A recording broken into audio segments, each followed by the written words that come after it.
അങ്ങനെ നമ്മുടെ number 6 ready ആയിട്ടുണ്ട്. എത്ര ക്രിസ്പി ആയിട്ടാണ് വന്നിരിക്കുന്നത് എന്ന്. Welcome to Vatsala's kitchen. ഇന്നത്തെ റെസിപ്പി 6 നമ്പർ പറയും, അല്ലെങ്കിൽ ഡയമണ്ട് കട്ട്സ് പറയും, അങ്ങനെ പല പേരിലും അറിയപ്പെടും.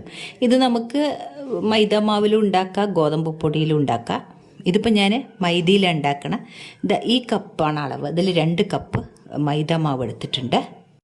ഇതിന് അധികം ഇൻഗ്രീഡിയൻസ് ഒന്നും വേണ്ട. ഞാനിതിലേക്ക് കുറച്ച് ചില്ലി ഫ്ലേക്സ്, ഇതിന് പകരം വേണമെങ്കിൽ മുളക് പൊടി ഇട്ട് കൊടുക്കുക. പിന്നെ കുറച്ച് കരിവേപ്പിൻ്റെ ഇല മുറിച്ചത്, ആവശ്യത്തിനുള്ള ഉപ്പ്, പിന്നെ ഒരു 2 സ്പൂൺ നെയ്യ് ഒഴിച്ച് കൊടുക്കുന്നുണ്ട്, കുഴയ്ക്കാൻ വേണ്ടി ഒഴിച്ച് കൊടുക്കുക. ഇത് നല്ല ക്രിസ്പി ആയിട്ടുണ്ടാവും ഇത് ഒഴിച്ച് കൊടുത്താൽ. ആവശ്യത്തിനുള്ള ഉപ്പ്, 1 സ്പൂൺ എള്ള്, കറുത്ത എള്ളുണ്ടെങ്കിൽ കറുത്ത എള്ള് ഇട്ട് കൊടുക്കുക. എൻ്റെ കയ്യിൽ ഇല്ലാത്തതുകൊണ്ടാണ് ഇത് വെളുത്തത് ഇട്ട് കൊടുക്കുന്നത്. ഇത് നല്ലപോലെ നമുക്കൊന്ന് മിക്സ് ചെയ്ത് കൊടുക്കാം. വളരെ സിമ്പിള്, എല്ലാവർക്കും ചെയ്യാൻ പറ്റുന്നൊരു റെസിപ്പിയാണിത്. ഇതിലേക്ക് കുറേശ്ശെ വെള്ളം ചേർത്ത് കുഴയ്ക്കാം. നമ്മൾ പൂരി ചപ്പാത്തി ഉണ്ടാക്കുമല്ലോ, ആ ടൈറ്റായിട്ട് കുഴച്ചെടുക്കണം. ചെറിയ കളറ് കിട്ടണമെങ്കിൽ നമുക്ക് കുറച്ച് മഞ്ഞൾപ്പൊടി ചേർത്ത് കൊടുക്കാം. പിന്നെ ഇതിൽ ജീരകം വേണ്ടവർക്ക് ജീരകം, എള്ളോ ഓമോ എന്താ ഇഷ്ടം അതൊക്കെ ചേർക്കാം കേട്ടോ. ഇപ്പോൾ ഇത് നല്ല ടൈറ്റായിട്ട് കുഴച്ചിട്ടുണ്ട്. ഇനി ഇതിലേക്ക് കുറച്ച് നെയ്യ് കൊണ്ട് ഇങ്ങനെ നെയ്യിട്ടിട്ട് ഒന്ന് ഇങ്ങനെ കുഴച്ച് വെച്ചാൽ നമുക്കൊരു 10 മിനിറ്റ് കഴിഞ്ഞിട്ട് ഉണ്ടാക്കിയെടുക്കാം. അപ്പം ഞാൻ ഇതിങ്ങനെ കുഴച്ച് വെച്ചിട്ടുണ്ട്. ഒരു 10 മിനിറ്റ് ഇരിക്കട്ടെ ഇത്. ഞാനിപ്പോൾ ഇതിനെ 3 ഉരുണ്ടകളാക്കി വെച്ചിട്ടുണ്ട്. ഇനി നമുക്കിത് പരത്തിയെടുക്കാം.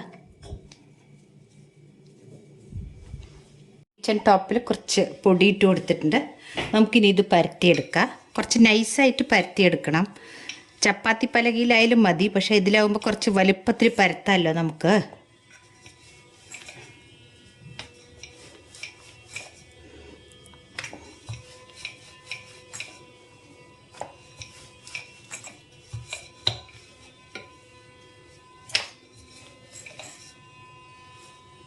വളരെ ഈസി ആയിട്ടുള്ളൊരു പലഹാരമാണത്.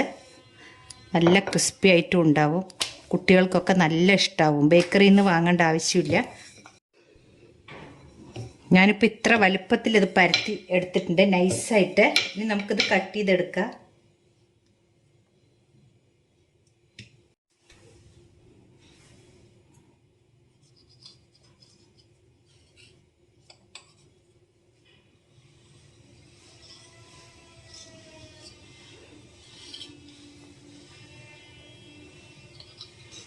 ഡയമണ്ട് ഷേപ്പിൽ കട്ട് ചെയ്തെടുക്കുക.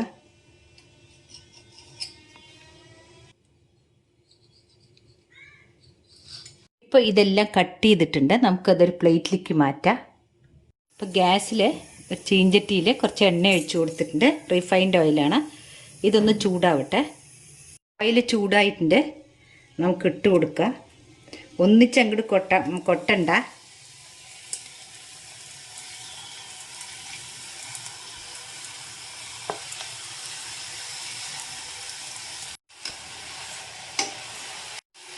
അപ്പോൾ നമുക്ക് എളുപ്പത്തിൽ ബാക്കിയുള്ള മാവും പരത്തിയിട്ട് ഇങ്ങനെ ഉണ്ടാക്കിയെടുക്കാം. ഇതിപ്പോൾ നിങ്ങൾക്ക് ഗോതമ്പ് പൊടിയിലും വേണമെങ്കിൽ ഉണ്ടാക്കാം. ഗോതമ്പ് പൊടി ആണെങ്കിൽ ഇതേ പ്രൊസീജിയർ തന്നെ. ഇനി മധുരത്തിൽ വേണമെങ്കിൽ നമ്മൾ കുറച്ച് പഞ്ചസാര പാവ് കാച്ചിട്ട് ഒഴിച്ചു കൊടുത്താൽ മതി. ഇത് റെഡി ആയിട്ടുണ്ട്. കണ്ടില്ലേ എത്ര സിമ്പിളായിട്ട് ഉണ്ടാക്കിയെടുക്കുക അത്. ഇനി ബാക്കിയുള്ളത് ഇതേമാതിരി ഇട്ട് കൊടുക്കുക. അടുത്ത ട്രിപ്പ് ഇട്ട് കൊടുക്കുക.